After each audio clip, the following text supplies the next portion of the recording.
Hey guys, and thanks for tuning in. Today's episode of the JRE review is episode 1301, Laird Hamilton, the big wave surfer. This guy's been on Rogan a few times, and he's pretty well known. He's a really interesting dude. If you're into kind of fitness and health and longevity and learning about new ways of training, his conversation with Joe is definitely for you. It's really good, full of a lot of information, and he's worked with all kinds of people from all different spectrums of health and well-being, and it brings a lot of information to the table. It was a great conversation. I really enjoyed it. So let's start this one.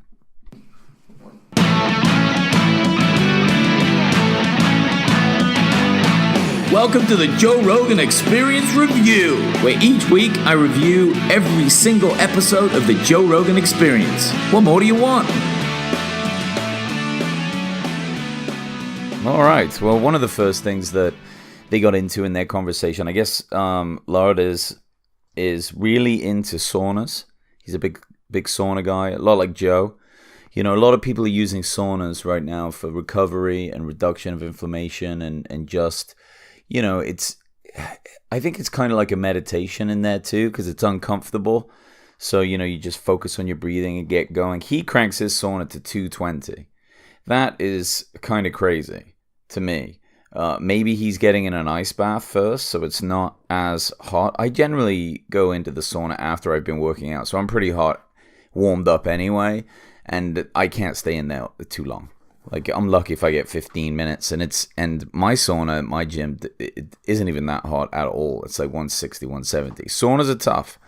They are tough. And if you're not using it, you know, and you're not in a sauna, but you have access to one, maybe one's at a gym or some club that you go to, give it a shot. Start using it. I think that there is a lot that you get out of it. I always feel really good once I use it. I had a sinus infection recently, and my ear was hurting really bad. And I went in, did a sauna for real. I stayed in for almost, I think, like 33 minutes. I did it a long time, way longer than I usually did, but I was just uncomfortable and kind of in a lot of pain. And it helped kind of open things up. And, you know, and you get the opportunity in there to kind of really work on your breath too. You know, Laird was talking a lot about breath work, breathing through your nose, the health benefits from that, really expanding your chest. And really, the only times I notice myself doing anything like that is when I'm in the sauna. So it's kind of good practice for that, for sure. They talk a lot in this conversation about how workouts are kind of like an antidepressant.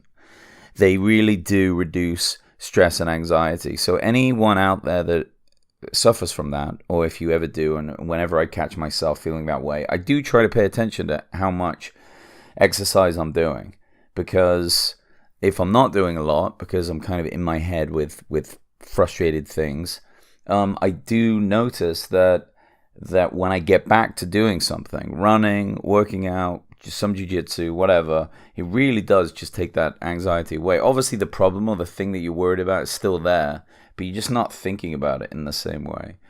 He mentioned Dr. Rhonda Patrick has this kind of like 10-day challenge where you go into a sauna that's a little cooler than 220. It's like 170, and you do it for an hour, and you do that for 10 days in a row. That seems super intense. I don't know if I could even get close to that. So I don't know what kind of challenge that is, or how, you know, if people can really do it, or even if that's safe. It seems like a really long time and a little bit dangerous. But if Dr. Rhonda Patrick is saying it's a good thing, she's super smart, and this guy believes in it, then I don't think it's a bad idea. You know, heat really does seem like the best recovery for taking care of yourself. A lot of the time people will talk about ice, you know, using ice for an injury, you hurt your knee, you bumped yourself. But it looks like it might be heat now. Heat. It's so weird how those things go back and forth. It's like, what? Can we not figure this out? I know it's complicated. I'm not saying it's not. But, you know, doctors and physios and all the rest of it, they really should have this down. They should know. They should know how to do this and give us the best information. talks a little bit about his lifestyle. Obviously, this guy lives in Hawaii, and his wife was on recently. She's that volleyball player that was on the podcast. And they talk about living at the beach and how nice that feels, and how living in a city is kind of not natural. It's a bit much. People are kind of negative and uncaring, and they're all squashed in together, and it's just kind of mentally quite a lot when you're living in a city. And I feel that. I've lived in Chicago. I was right downtown. There's a lot going on. You could see hundreds and thousands of people a day and barely say hi to anybody. It's kind of a weird situation. And now I live right by the beach. I live in Santa Monica and near LA, and it's I think there will always be a place in my heart for that, for like being able to see the ocean. Like I get to see it every day.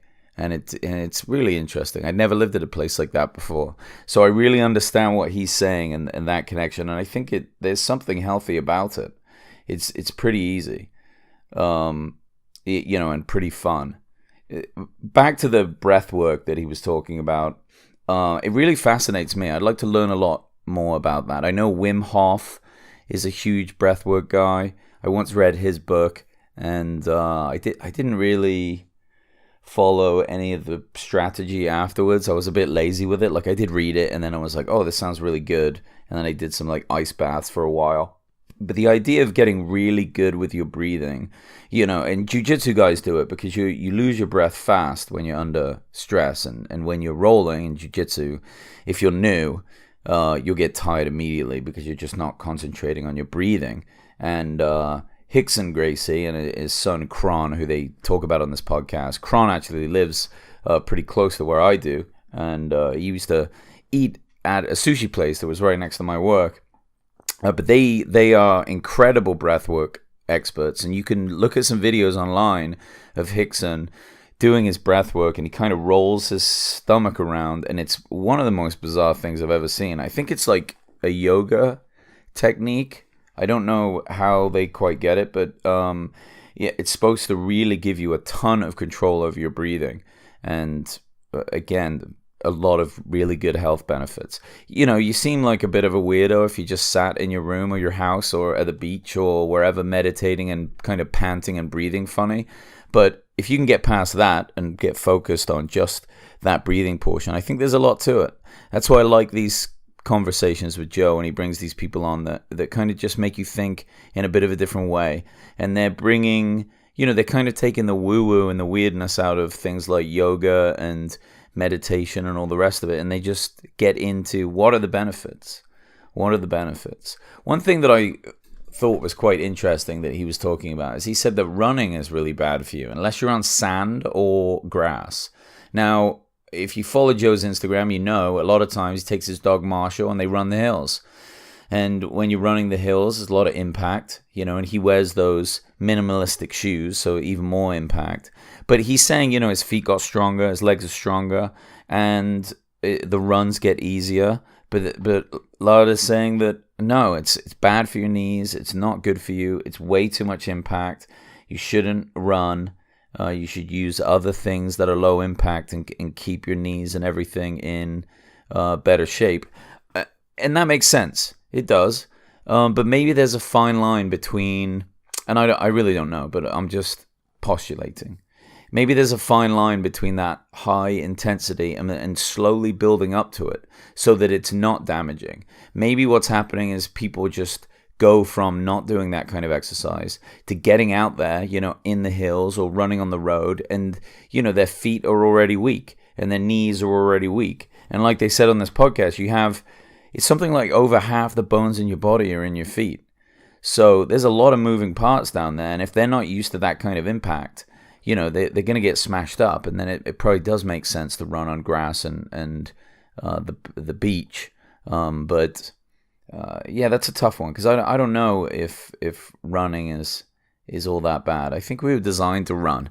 You just got to keep doing it and build up to it so you're not overdoing it early on and causing some injury. He also does a lot of pool work, a lot of work in the pool, not necessarily just swimming, but they have weights and not weights, but like the floaties that create like buoyancy, and then you got to push against them and move around, and that's kind of fascinating. I think the only time you ever see that is when you see really old people at the gym just sloshing around in the pool, and you just think, well, they can't do anything else. But maybe there's some good workouts for everybody in there. I think I'd like to try some of those and see how I feel afterwards. I think that could be really good. But yeah, again, I got maybe like 4 or 5 new perspectives of something health-wise that are like easy enough for me to do and try just from this podcast in like 3 hours. So I really like that. And yeah, I'd like to hear what you guys think. But anyway, it's a good one. Check it out and see what you get out of it. And also try some of these things and see if they do any good. But guys, as always, thank you so much and have a great day.